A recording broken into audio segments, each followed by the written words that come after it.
Good morning, colleagues. We've got a lot to discuss. If you don't like the changes that we've made, I say the door is open and you can leave. We want Starmer out! We want Starmer out! We want Starmer out! We want Starmer out! What if I told you that the very leader claiming to stand for fairness has turned his back on the people he was elected to serve?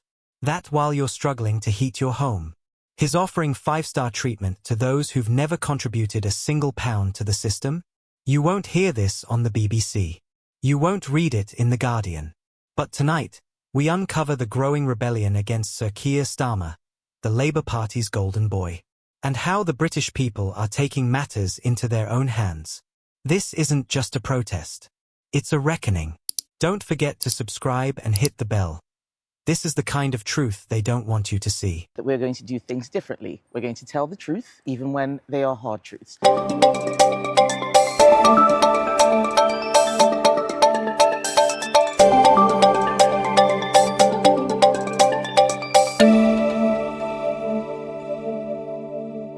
dishonest, the Labour Party at the present moment. Keir Starmer and the rest of them turned around and said, right, we will not do anything. And suddenly they're doing this. The pensioners fighting, who fought in the war, and for the Labour Party to take away the winter fuel is a disgrace. This is wrong.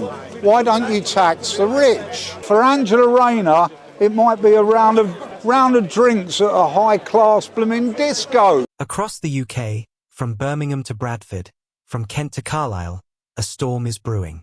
Ordinary Brits are marching through the streets, waving banners, chanting in rage. Their message? Starmer out. Why? Because Starmer didn't just ignore their pain, he insulted them. At a time when people are queuing at food banks, pensioners are freezing in their flats, and NHS waiting lists are the longest in history, Starmer stood in Parliament and declared that the real problem in Britain is Islamophobia. Yes, you heard that right. Not inflation. Not crime. Not the housing crisis. He pointed the finger at British citizens, labeling their concerns as prejudice. And that was the moment the dam broke. Keir Starmer's government, backed by Labour councils, has quietly funneled hundreds of millions of taxpayer pounds into luxury hotels for undocumented migrants. That's not a conspiracy theory. It's confirmed by Home Office expenditure records. Over £8 million per day is being spent on hotel accommodations for asylum seekers. That's more than £3 billion a year. Meanwhile, your nan can't afford her winter fuel bill. Veterans, the very people who fought for this country, are living in squalor, while illegal arrivals receive free housing, 3 meals a day, and even driving lessons courtesy of the British taxpayer.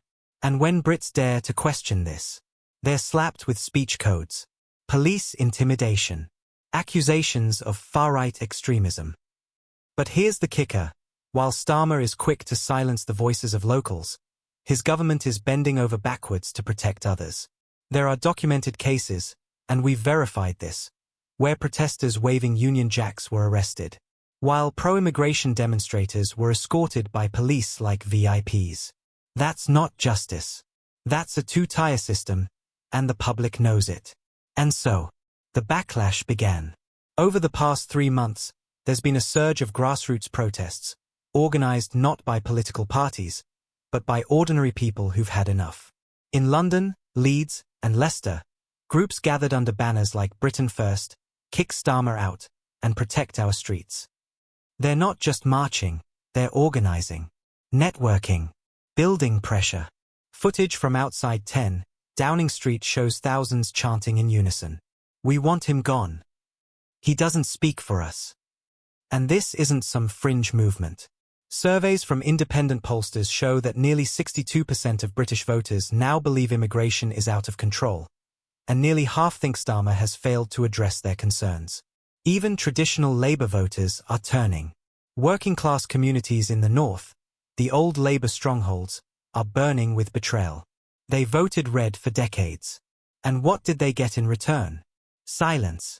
Let's follow the money trail. While Starmer talks about fairness, Labour's inner circle is swimming in donations from megadonors with globalist ties.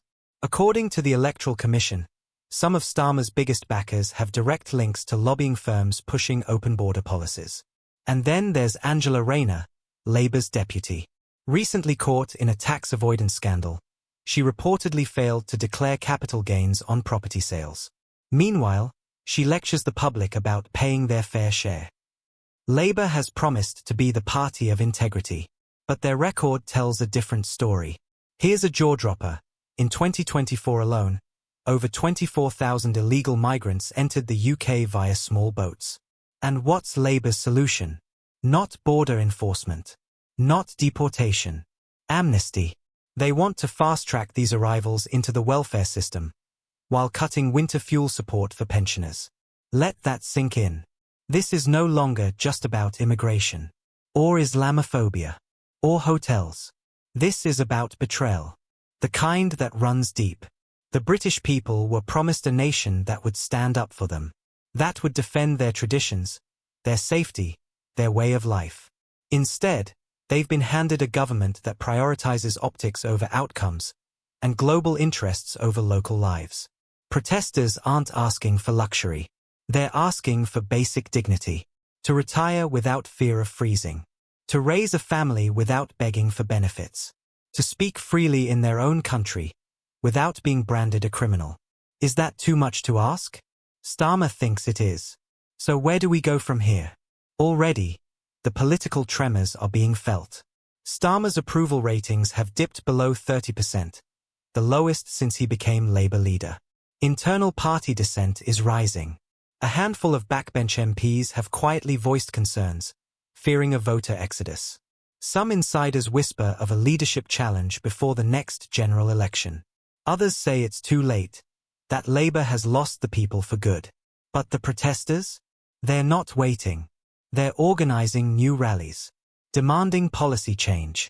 Some are even calling for a new political movement, one that puts Britain first, not last.